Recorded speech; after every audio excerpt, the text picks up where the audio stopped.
Yo no voy a permitir que alguien esté sufriendo dolor cuando un ser humano puede paliar ese dolor, ¿no? Establecer cuáles son las políticas educativas que pueden imperar en un país, en un lugar determinado para esa transformación que buscamos. Mayo tuvo un accidente, prácticamente la mitad de mi coche se destruyó.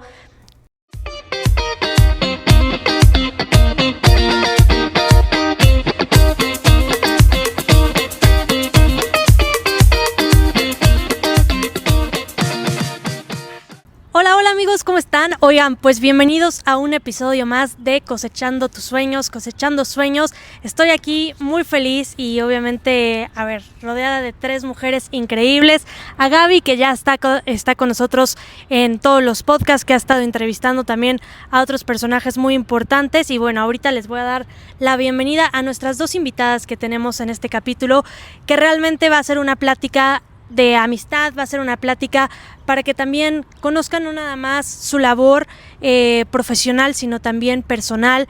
Al final, pues como siempre lo hemos dicho en estos podcasts, pues bueno, estamos siguiendo nuestros sueños, estamos motivadas para cumplir nuestros objetivos y sobre todo también abrir las puertas a que más mujeres, más niñas y por supuesto hombres pues se motiven a que cumplan sus sueños sin importar el género, sin importar lo que diga la sociedad, simplemente es autorrealizarnos. Así que pues bienvenidos a un capítulo más. Gaby, bienvenida, muchas gracias por estar nuevamente aquí con nosotras y pues bueno, te doy la palabra para que presentes a estas 2 mujeres que tenemos aquí.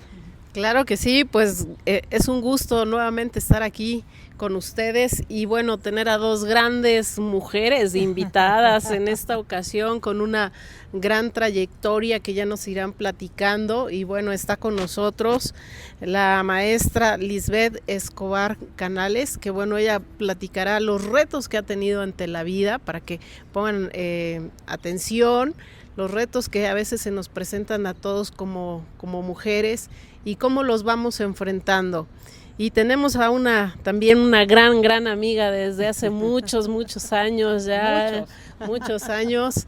Yo creo que ya casi 20 años más o menos. No, como 24, sí, ¿verdad? Ya, ya de verdad muchos años. Ella es Aidet Rosalía López Amador, quien dirige una fundación aquí en el estado de Puebla y que nos va a platicar. Quisiéramos empezar con Lisbeth, maestra. Estoy impresionada, has tenido muchísimas carreras. ¿Cómo le haces? ¿Cómo haces el tiempo? O sea, ¿qué le dirías a los jóvenes que a lo mejor dicen, no nací para el estudio? Entre esos yo.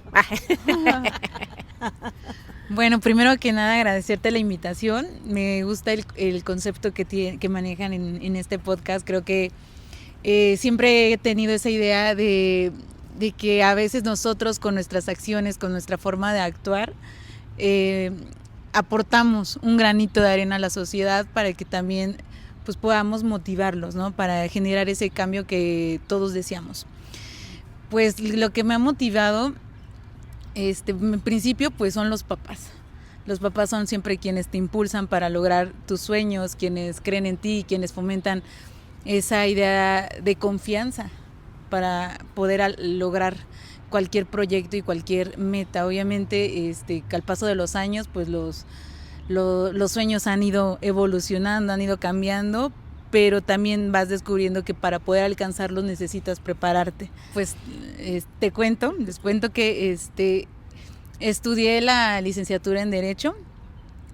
Posteriormente, a manera de fortalecer mi desempeño en el trabajo, estudié la maestría en Derecho Laboral y Seguridad Social.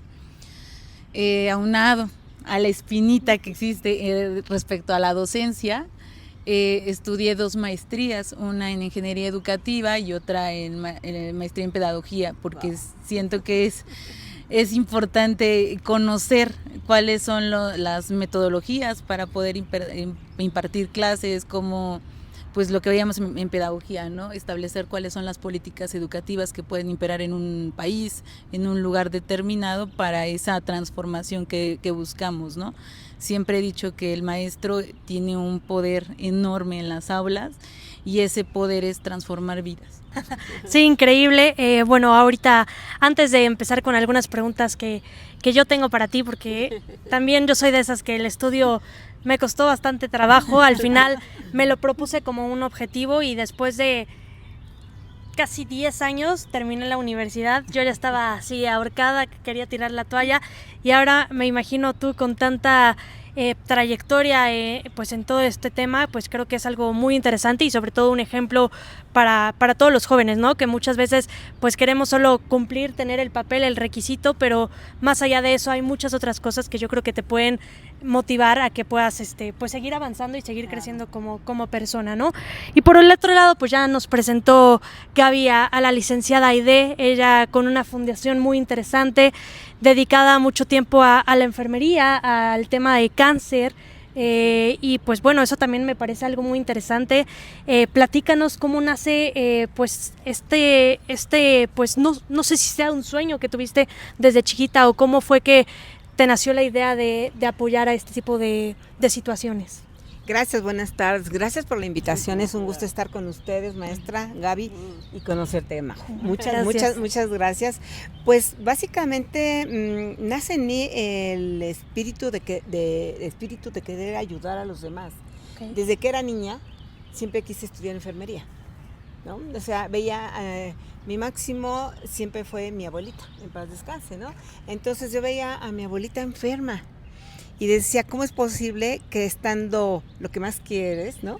Y me decía, mamá, te quedas un ratito a cuidar a la abuela en lo que hago esto o aquello, o la tía, en fin, ¿no? Y había que inyectarla, y había que ponerle sueros, qué sé yo, ¿no? Y entonces las personas que se dedicaban, porque eran líricas, ¿no? Era la vecina de la vecina que sabía inyectar, ¿no? Y entonces le tocaban y le decían, pues necesitamos que inyecte a la abuelita y todo esto, y no iban. ¿No? Se tardaban como no sé qué tiempo y mi abuela con el dolor o el medicamento se pasaba la hora y yo decía, qué injusto es, claro. Qué injusto es para un paciente estar esperando que te quiten el dolor, ¿no? Y que no lleguen estas señoras que se dedican en teoría a eso, claro, ¿no? ¿Y tú cuántos años tenías? Yo tenía 7, 8 años. Y ya, o sea, en ese momento tenías que cuidar a tu abuela, consciente. Sí, estaba consciente porque además mi mamá era muy afín a mi abuela y eran muy pegadas las dos, ¿no? Entonces, pues yo veía sufrir a mi mamá, veía sufrir a mi abuela, ¿no? Sí. Y entonces yo decía, no, yo tengo que hacer algo en la vida. Desafortunadamente fallece mi abuela ya cuando tenía yo 12 años. Y dije, yo tengo que hacer algo por los demás. Yo no voy a permitir que alguien esté sufriendo dolor cuando un ser humano puede paliar ese dolor, ¿no? El dolor físico, ya no habla del moral, ¿no? Y entonces, ya pasados los años, cuando termino la secundaria, le digo a mis papás que quiero estudiar enfermería. Y mi papá como, ¿cómo? Esa no es una carrera para una señorita. Yo, o sea, era chapadísima la antigua mi papá, porque era del siglo antepasado. Entonces le dije, es que es la carrera que yo quiero. Pero además era chiquita para estudiar la carrera, porque te recibían a partir de los 17 años y terminaba la secundaria a los 15 años. Entonces me faltaba el tiempo, ¿no? Pero bueno, finalmente se logró que me recibieran para estudiar la carrera de enfermería. De ahí nace el amor que tengo por ayudar a los demás. Hago la carrera, me encanta hasta este momento. No me he arrepentido de haber estudiado enfermería. ¿Y por qué llego a la asociación? ¿Por qué llego para ayudar sobre todo a la gente, a los niños y a los adolescentes que padecen de leucemias básicamente, ¿no? Leucemias, linfomas, púrpuras y aplasias medulares? Yo renuncio al trabajo, sí, trabajo como enfermera, bueno, me caso, ¿verdad? Tengo a mis hijas y todo esto, pero renuncio al trabajo porque pues, no lo necesitaba. Y hay gente que sí necesitaba trabajar. Y entonces ya renuncio y de pronto digo, ¿y qué voy a hacer con mi vida? ¿No? Porque había estado toda la vida desde que entré a estudiar. Y una amiga compañera de trabajo de mi esposo en el banco, coincidimos y me dice, oye, te invito a una asociación. No vas a ir a trabajar, es un día al mes, una junta y no sé qué. Dije, mira, porque ya había yo estado en el tutelar de menores, había estado en casa de cunas, así, ¿no? Buscando a dónde ayudar. Y me invitó a Papo y decía que es Papo y estaba muy cerca de la casa donde vivíamos en ese entonces. Y yo pasaba y decía, Papo, que es Papo. En la vida se me había ocurrido entrar. Hasta que entré y dije, pues de aquí soy. Me senté en agosto de 1999 y hasta ahorita sigo allá en Apapo.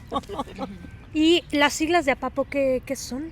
Es Asociación Poblana de Apoyo a Personas con Problemas Oncohematológicos. Okay. Es una asociación que nace para ayudar a estos niños y adolescentes que no tienen seguridad social, que no tienen recursos económicos y que carecen verdaderamente de cualquier apoyo físico, moral y económico para salir adelante de estas enfermedades. Muy bien, pues bueno, creo que Gaby y yo estamos muy conscientes que dentro de este podcast, pues algo que sabemos muy diferente, el tema de derecho, el tema de enfermería, Gaby apoyando a las microempresas, todo el tema de emprendimiento, yo como piloto, o sea, disciplinas totalmente diferentes, pero al final, pues creo que lo que nos une y lo que siempre hemos dicho, que es lo importante, pues es justo el tema altruista, ¿no? El tema de las ganas, el tema de querer ayudar, el tema de querer abrir puertas y que podamos apoyar y como decía, pues aquí la jueza, poder dejar una semillita grabada en las personas para poderlas ayudar, ¿no? Es muy, muy interesante este tema.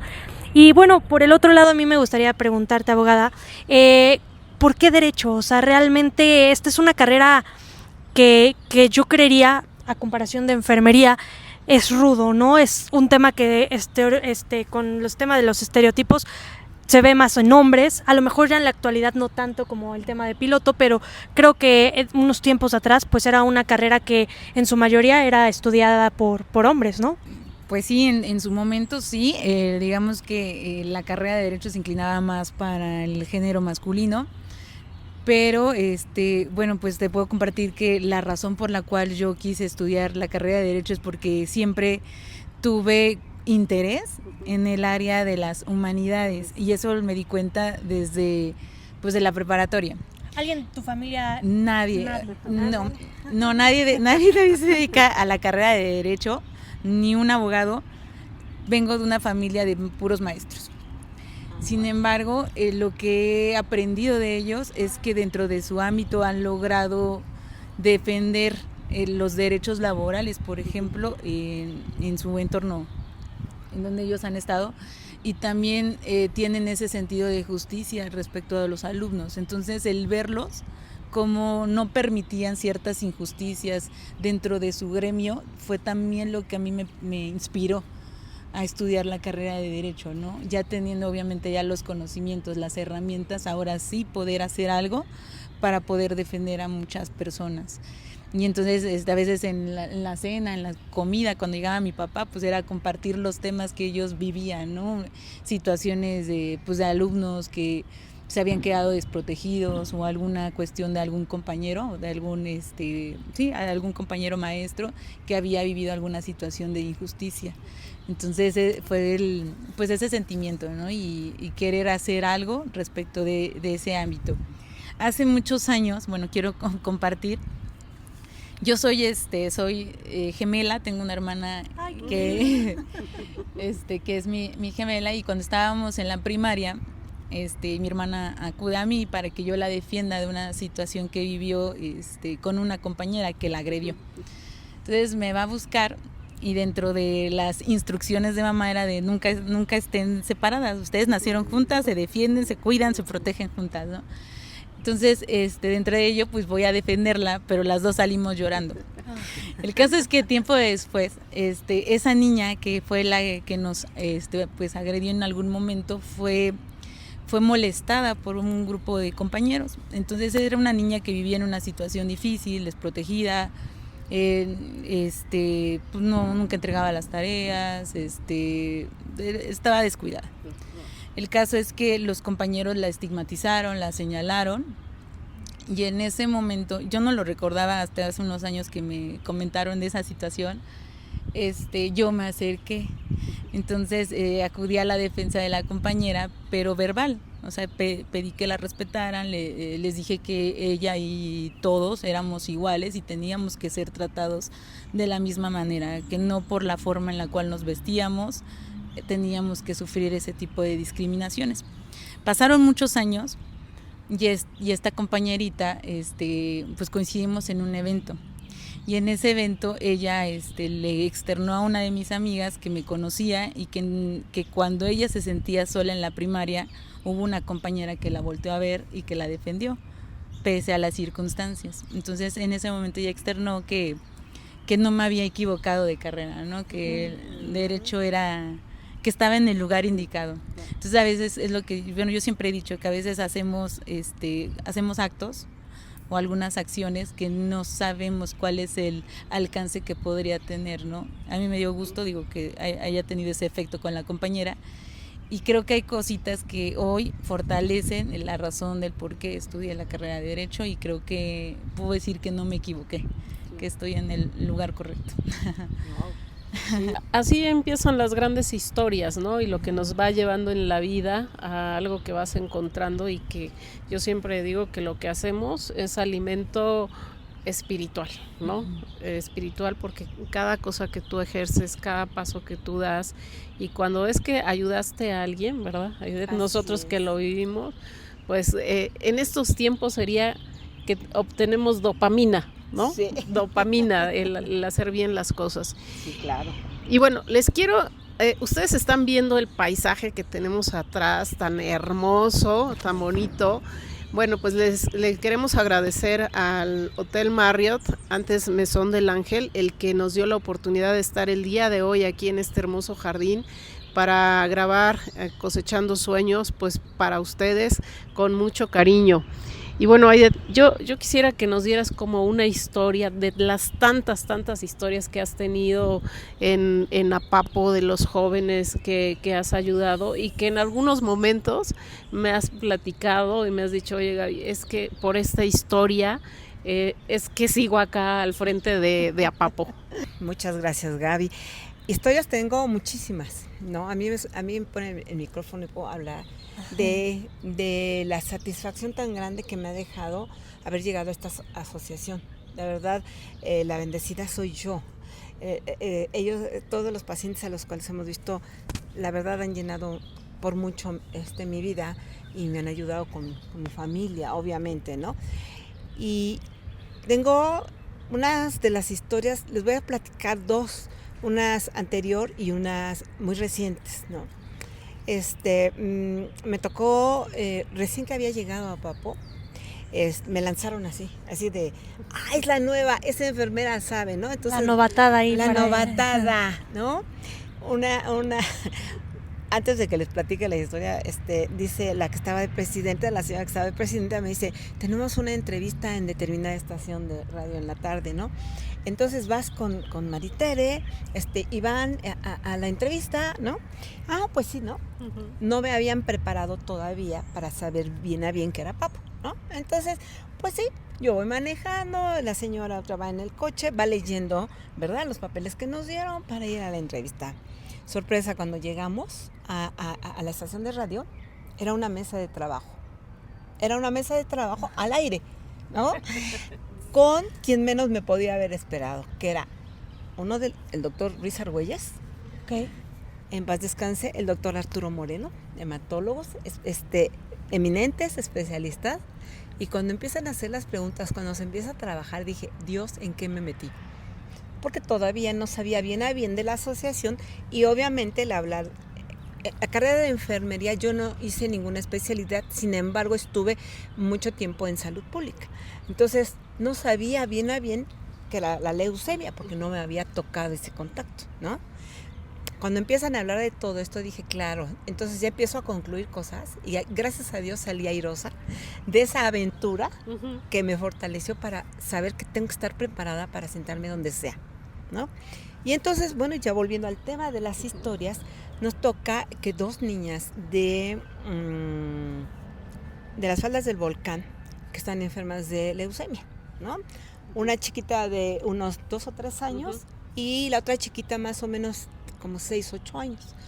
Entonces, tenemos que hacer la visita para saber cuál era la condición de vida de esta familia, de las dos familias, ¿no?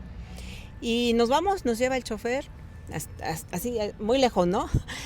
Y llegamos a la casa de la primer chiquita, y ya vemos, nos hace pasar el señor a los cuartos que tienen, y yo, qué gusto estar acá y todo esto. Y la única, en una de las piezas, la única cama que está es una cama individual, pero muy bajito, casi con ladrillos detenido el colchón. ¿no? Y el resto estaban recogidos los petates. Y ya nos pasa y nos dice, es que mi niña es la única que tiene cama donde dormir, porque nosotros dormimos acá. Entonces pues ya te imaginarás, ¿no? El impacto de verla. Ya me había tocado trabajando y todo esto, pero no me había tocado que ya era mamá y que ya sentía más todo este dolor, ¿no? De un padre de ver a sus hijos enfermos. Entonces le decía, bueno, quiero pasar para ver qué comen, cómo comen, para hacer el estudio socioeconómico, ¿no? Y saber Claro. qué, ¿no? No, pues no, la única que comía era la niña enferma, la niña de leucemia. Era la única que comía. Y entonces nosotros así, ¿no? Entonces llevábamos despensas, cosas para ayudarles, ¿no? Y ya escuchar la historia de vida de cada uno, decía, maestra, decía hace rato, cómo te puede ver el que agredan a otra persona, ¿no? Pero cómo te puede más cuando agreden a otra persona que está enferma, Claro, sí, no. ¿no? Y el que la familia no tenga para comer es una agresión. El que la niña sea la única que coma y no pueda comer porque está muy mal es otra agresión, ¿no? Entonces, muy, muy, muy difícil. Estuvimos, nos ofrecen lo que pueden, ¿verdad? Y nosotros vamos a darles, no que ustedes nos den nada, ¿no? Bueno, la niña, gracias a Dios, salió adelante. Nos vamos a la otra casa y llegamos y la pequeña estaba agonizando. Y en las mismas circunstancias, ¿no? Una pequeña, papás con 4 o 5 hijos, todo un tema de familia disfuncional, marido borracho, desaparecía y la única que veía a las criaturas era la mamá, vendiendo tortillitas, semillitas, lo que podía la señora, ¿no? Y entonces nos toca la chiquita y bueno, nos despedimos y todo esto y saliendo al rato, vamos en carretera y ya nos avisan que ya había fallecido. Ay, no. Sí, ¿no? Entonces, esas son las cosas que dices, tengo que hacer algo por esta gente, tengo que trabajar y luchar también por esta gente, tengo a mi familia, yo estoy completa, yo tengo todo, pero ¿y ellos? ¿Qué culpa tienen ellos, no? Entonces, esas son algunas de las historias que recién que llegué me marcaron mucho para continuar, pero hemos tenido éxito con muchos pacientes. Tenemos chicos que ya son papás, que están en Estados Unidos, que son capaces de mandarnos $10 de los que ganan, o nos comunican con sus hijos, ¿no? Y ya nos dicen abuelitas y nosotros así como, ¿no? Y gente que ha venido, que se ha ido y ha regresado recientemente. Alejandro, un chiquillo de El Seco, estaba muy mal, era un poco desordenado para tomar su tratamiento y todo eso, y su papá lo obligaba, ¿no? A ir y todo esto, y nos traían galletas de las de maíz, ¿no? Muy rico. Y semillas. Y entonces, se compuso el niño, pasó ya todo esto, y ahora regresó hace como 2 meses el chico a traernos a sus hijos, a la hija que ya se va a casar, y él a traernos las galletas, ¿no? Ay, y el trabajo, ¿no? Eso te llena todavía sí, más, claro, la ¿no? satisfacción. Hablábamos de lo difícil que es conseguir un patrocinio, Sí. ¿no? Nosotros buscamos patrocinios y buscamos donantes, Claro, ¿no? Qué difícil es cuando te cierran la puerta. sí. Cuando te dicen no está, te entiendo perfectamente, no está o no se puede, y sabes que sí se puede y sabes que sí está, ¿no? Que sí hay. Que sí hay, ¿no? Que sí hay. Entonces, luchar para obtener los recursos necesarios para estas personas es muy difícil, pero no imposible. Hemos ayudado a una determinada cantidad de niños en 43 años que tenemos. Los más recientes son Ismeraí, que tiene ahorita 6 años, llegó desahuciada, llegó así como un hilito, la chiquita, y ahorita ya va en primero de primaria. Ayudamos porque eran los medicamentos de 86 mil pesos, cada medicamento que necesitaba. Se recuperó, se sometió a trasplante y la niña ya va en primero de primaria. Hace 3 años que se trasplantó. Y el año pasado estamos cumpliendo 1 año que Emanuel, otro pequeñito que llegó desahuciado, igual se hizo lo mismo. El medicamento ya no costaba 86 mil pesos, ahora ya costaba 130 mil Sí, claro. pesos. O sea, ya, Sí. o sea, cada día está peor esto. Pero bueno, finalmente pudimos ayudarlo. La familia es bien importante. Y entonces, Emanuel está ahorita cumpliendo 1 año de que pudimos trasplantarlo. Gracias a sus papás, gracias al equipo de Apapo y gracias a Dios. Claro. ¿no? Qué increíble, qué ¿No? padre. Podemos seguir con muchas Sí, historias. me imagino, ¿no? Y me queda claro que todo esto es vocación, que todo esto es, pues justo, ¿no? Y que hay momentos difíciles, complicados, que a veces te hacen sentir mal, pero pues también el lado de la satisfacción, como decía, ¿no? Apoyar a los demás y ver esos resultados son los que te alimentan, ¿no? Y pues una pregunta para las dos que me gustaría, ¿cómo han mantenido esta motivación y sobre todo la fortaleza emocional? Porque, a ver, somos seres humanos, ¿no? Sentimos, y sobre todo ustedes que conviven con este tipo de personas que están pasando por situaciones muy complicadas, que a veces, pues hasta, pues sí, con un panorama muy, muy complicado en ambas partes, en la enfermería, en la parte de, pues de derecho. ¿Cómo ustedes han logrado esta parte de, pues sí, por fuera tienen un carácter, no tienen que aguantarse, tienes que luchar por esos derechos, tienen que luchar por sacar adelante al paciente, pero por dentro pues seguro el corazón está hecho pedazos, ¿no? ¿Cómo logran esto ustedes? Yo creo que lo que te impulsa es saber que lo que estás haciendo tiene algún efecto hacia otras personas, que estás ayudando. Y el saber ese resultado creo que es tu energía para decir voy por más, ¿no? Entonces desde mi ámbito es prepararte, es hacer las cosas correcto, porque si bien lo he dicho, o sea, no solamente generas un impacto a lo mejor al momento de resolver, que eso también cambias vidas, transformas claro. vidas.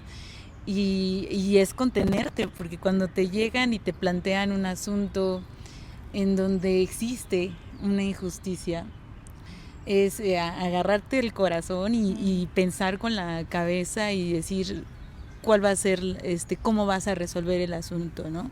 Saber que esto tiene resultados porque sí, repito, o sea, transformas vidas, cambias vidas. Y el hacerlo es también comprometerte y que también esto sirva como ejemplo para otras generaciones, para gente que quiere incursionar, ya sea desde el litigio o ya sea desde la impartición de justicia. Creo que con el actuar de uno mismo debe servir como ejemplo. Y pues no te puedes caer o no te puedes corromper, o sea, tienes que ser firme con lo que tú quieres hacer, porque ese es el ejemplo, claro, o esa es la sociedad que también queremos formar, ¿no?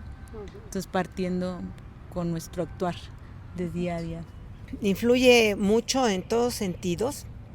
Qué bueno que los jóvenes como tú, tan bella, con la carrera que tienes, también impresionante, se involucren en querer saber qué está pasando, porque estamos como en una burbuja en donde hacemos solamente lo que nos corresponde y no vemos más allá, ¿no? Claro.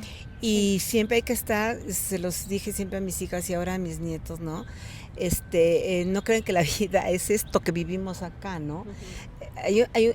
Hay gente que está sufriendo, hay gente que necesita, si no te comes lo que estás en la mesa, pues tienes que valorarlo, porque hay mucho para que lo aproveches, ¿no? Pero emocionalmente sí influye mucho. En el caso de Papo, yo he crecido mucho, me he profesionalizado en muchos temas, en muchas cosas, la procuración de fondos, buscar donantes, buscar donadores, porque tenemos un banco de sangre, han de saber, somos la única asociación que tiene un banco de sangre. Lograr todo eso es bien difícil, pero el hecho de decir cómo me afecta cuando un paciente fallece y estás presente. Sí, no, qué complicado. Es complicado, porque eres mamá, hija, abuela, hermana, amiga, todo, ¿no? Y dices, ¿qué vamos a hacer, no? Sí, ¿qué vamos a hacer? Pero por eso tomamos cursos de tanatología nosotros, para poder sobrellevar todo. Yo siento que tiene que haber algo de tanatología en la educación. Oigan, pues después de una refrescadita ya estamos de regreso con todos ustedes. Muchísimas gracias por estar con nosotros. Y bueno, pues estamos recorriendo también todo el Hotel Marriott, antes el Mesón del Ángel. Ahora estamos en una salita fuera de los salones que tienen, porque recuerden que aquí pueden hacer sus eventos empresariales, sociales y demás. Así que, pues bueno, muchísimas gracias por permitirnos estar el día de hoy grabando este episodio de Cosechando Sueños, pues en este increíble hotel. Y bueno, lo que hablábamos antes era pues justo de estos desafíos, ¿no? De que ahora la gente no quiere apoyar, no quiere pues aportar para este tipo de situaciones. Quisiera preguntarles qué otros desafíos desde sus trincheras ustedes detectan que hay y cómo pueden hacer a que la gente realmente se interese en este tipo de situaciones. Pues yo creo que es uno de los desafíos es la importancia de informar a la sociedad respecto, por ejemplo, de los sistemas, ¿no?, de impartición de justicia, cómo se lleva a cabo la impartición de justicia. Y creo que el desafío que puede existir hoy en día es eso, ¿no?, generar esa importancia de la información. Pero también, bueno, hablábamos hace un momento del cómo nosotros podemos incentivar a que la sociedad se humanice, que sea empático, que genere competencias sanas, ¿no?, dentro del entorno en el cual se desenvuelven. Creo que todo eso es un reto muy importante, pero no es tan ambicioso porque sí lo podemos hacer con el ejemplo, pero creo que es importante, ¿no?, apelar también, por ejemplo, al fortalecimiento de los principios, de los valores, que eso es una de las situaciones que hoy vemos y se han ido perdiendo, ¿no?, con el paso de los años, ahorita con las tecnologías, en donde ya somos más ajenos a la realidad, menos empáticos a las problemáticas o los problemas que nosotros presentamos día a día, ¿no? Aquí quisiera que nos aportaras un poquito. ¿Qué pasa con desde el punto de vista como abogada, con los derechos laborales, con digamos, lo que los jóvenes, digamos, ahora puedan entender? Porque a veces dices, eres joven, ¿no? Y sales a las calles y no previenes, ¿no? O eres influenciado para hacer otras cosas como delitos, o a veces, por ejemplo, en Puebla tenemos mucho joven que viene de migrante también, ¿no?, que llega a fundaciones a permanecer ahí, o los jóvenes que de repente salen y dices, ay, pues es muy fácil para mí pintar una barda, ¿no?, o tenemos influencia de podemos hacer estas cosas, y luego viene la repercusión, ¿no?, pues sobre todo para los papás, porque hubo una pérdida de la libertad, y por hacer un juego, digamos, entraron a una situación complicada, ¿no? En derecho, ¿qué es lo que les puedes recomendar a los jóvenes? Pues el lograr o el buscar nuestros sueños no es fácil. Yo creo que si contara pues toda mi historia, hubo caídas, hubo a lo mejor la falta de reconocimiento, esa parte en la que competimos con otros compañeros, o a lo mejor que no somos vistos. Pero siempre y cuando tú defiendas tus principios, defiendas lo que tú quieres hacer y trazar ese camino en la vía correcta, creo que se logran. Yo hasta ese momento lo comentaba, no solamente me he dedicado a la impartición de justicia en este sentido, también he sido docente. Y el aportar el derecho a los alumnos para que entiendan que puedes actuar correctamente sin delinquir, ¿no? Que hay muchas alternativas en las cuales puedes enfrentar los retos que existen en la vida sin caer en situaciones que son de moda. Entonces es eso, digo, el estar en las aulas de clases creo que es un poder muy grande, porque es el momento en el cual tú puedes transmitirles a los alumnos que cómo tendrían que actuar, y creo que también fomentas mucho esa parte crítica de ellos, que aprendan a discernir lo que es bueno y lo que es malo, para que obviamente puedan tomar decisiones adecuadas en su vida. También lo decía el ejemplo, hay que actuar bien, hay que hacer las cosas bien y que esto sirva de ejemplo para otras personas. Por ejemplo, Majo, platícanos, ¿cómo te fue en tu carrera ahorita? ¿Fue también un gran trabajo? Digo, mi hijo casi brincaba a la pista. Sí, bueno, pues bueno, en la carrera de aquí Puebla, más bien a finales de mayo tuve un accidente, prácticamente la mitad de mi coche se destruyó. Yo afortunadamente no tuve muchas lesiones, solo una pequeña en el cuello que con la rehabilitación pude salir adelante.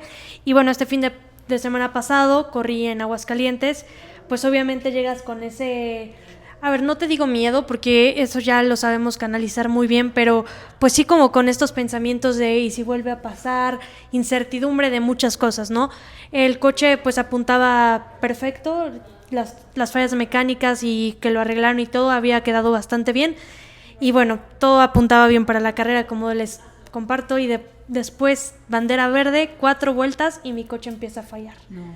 Entonces, pues igual, ¿no? Vives con ese tema de frustración, vives con ese tema de que pues traías las expectativas muy altas, ya con un nuevo chip, una mentalidad mucho más positiva que la carrera pasada, o bueno, por todo lo del accidente, pues te bajoneas un poquito, pero no, 4 vueltas y pues para pits. Perdí como 10 vueltas, después me volvió a hacer la misma falla, entré de nuevo, perdí como otras 4 vueltas y bueno, salimos, ya la falla la pudieron arreglar, pero pues sí, ya pierdes mucho, ¿no? Ya no hay nada que hacer más que requisito de terminar la carrera y así lo fue. Y pues bueno, seguimos sumando puntos, que es lo importante, ¿no? Seguimos ahí. Vamos a tener otra carrera en Puebla, entonces para que la gente pues esté también pendiente y atenta a mis calendarios, porque me encantaría que pues toda la afición vaya, me apoye. Pero bueno, para ir cerrando un poquito ya más esta plática, a mí me gustaría preguntarte, Aide, pues ya hablamos justo de estos desafíos, de cuáles son a lo mejor los obstáculos que están presentando ahorita, que la gente no quiere o no sabe cómo aportar. Pero por el otro lado, yo creo que hay muchas otras personas que quieren aportar, que quieren ayudar, pero no saben cómo, ¿no? Claro. ¿Cómo tú podrías ayudarlos o darles algunos consejos o cómo ellos podrían pues aportar para realmente pues o tener un impacto real dentro de sus comunidades? Claro, muchas gracias, mis respetos para ti. Gracias. Eres un ejemplo de que la juventud no está peleada con los valores, no está peleada con esa hambre de éxito y de yo puedo hacer las cosas, ¿no? Muchas felicidades. Gracias, de verdad, gracias, muchas felicidades y qué gran oportunidad para poder decirles que se puede. Muchas de las ocasiones nos cuesta trabajo desprendernos de 5 pesos porque a lo mejor no los tenemos, eso es cierto, ¿no? Pero recuerden que siempre Dios multiplica el 1 por 1000, ¿no? Sí. Entonces, el mayor desafío que para mí implica en este momento representar a la asociación es el hecho de que la gente crea. Desafortunadamente, Gaby, lo sabemos, ¿no? La gente de pronto piensa que por un error que cometió alguien, ¿verdad? Todo el mundo somos iguales y eso no es cierto, ¿no? Si hay errores, no voy a decir que no, pero finalmente crean en lo que nosotros como asociación, el sueño más grande que tenemos es que no haya enfermos, que no haya niños ni adolescentes que padezcan leucemia. Ese es nuestro mayor sueño. Alguno de los médicos especialistas que está con nosotros está haciendo investigación y todo esto, y quiero decirles que de los años 80 y 90 que se morían, era la primer causa de muerte a nivel nacional, la leucemia en niños. Ahorita ya vamos al segundo lugar, ¿no?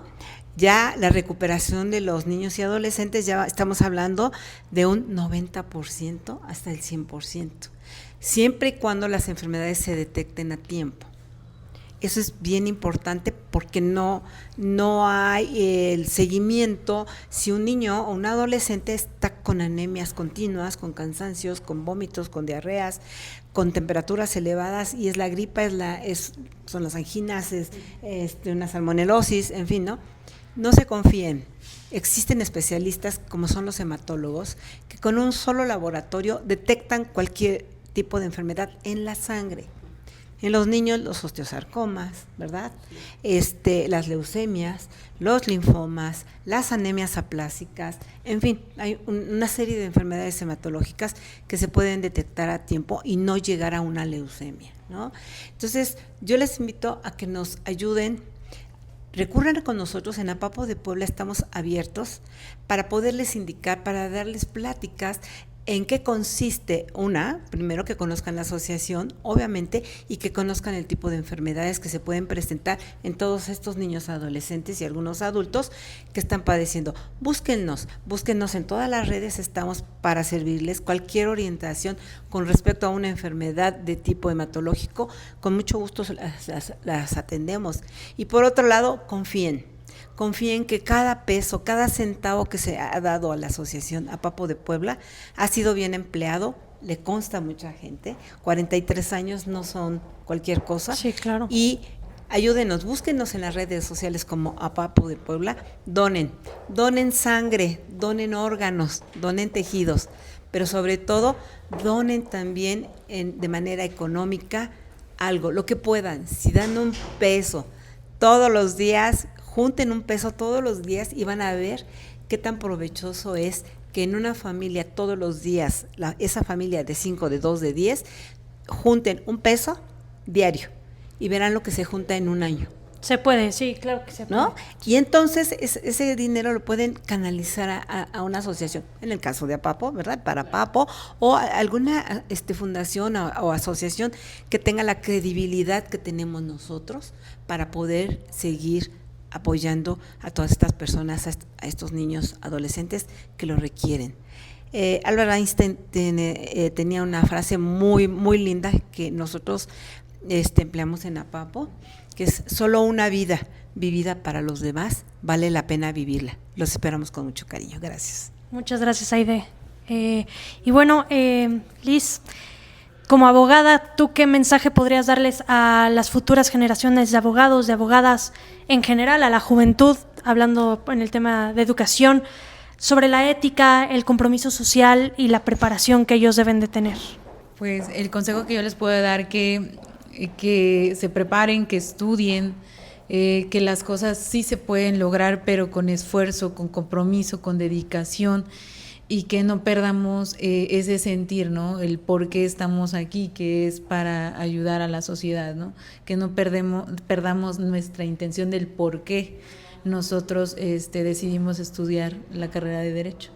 Gracias. Pues Majo, platícanos dónde vas a andar ahora para que te sigamos en las redes sociales y para que sigan este podcast cada vez, pues que vayan conociendo que vayan viendo las historias que ustedes pueden ir viendo y que no se sientan solos, sobre todo los jóvenes, que siempre va a costar trabajo salir adelante, y como bien decía ahorita Majo, pues bueno, en ciertos momentos podemos sentir frustración, pero todo viene para mejorar, siempre hay cambios y que bueno, vamos a salir adelante y que bueno, yo siempre digo, Aide, las cosas siempre pasan por algo y normalmente siempre viene algo mejor, ¿verdad, Majo? Sí, exactamente.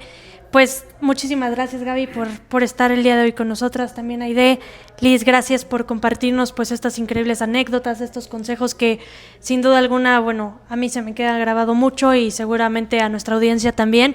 Y bueno, invitarlos, como dijo Gaby, a que sigan los siguientes episodios de Cosechando Sueños, a que le den like, a que compartan nuestros episodios. Como les prometimos, pues estamos invitando no nada más a mujeres, sino a muchas personas en diferentes ámbitos para que también conozcan y se motiven a que, pues si Aide puede, si Liz puede, si Gaby puedo, si yo puedo, ustedes también pueden. Así que, pues nada, invitarlos. Pues acerca de mí, pues viene la carrera en Querétaro el 25 y 26 de junio. Vamos a estar por Querétaro y bueno, viene el Mundial, entonces también mucha gente ya está pues preparándose para que México le vaya bien, así que toda la buena vibra también a nuestros futbolistas que nos van a estar representando.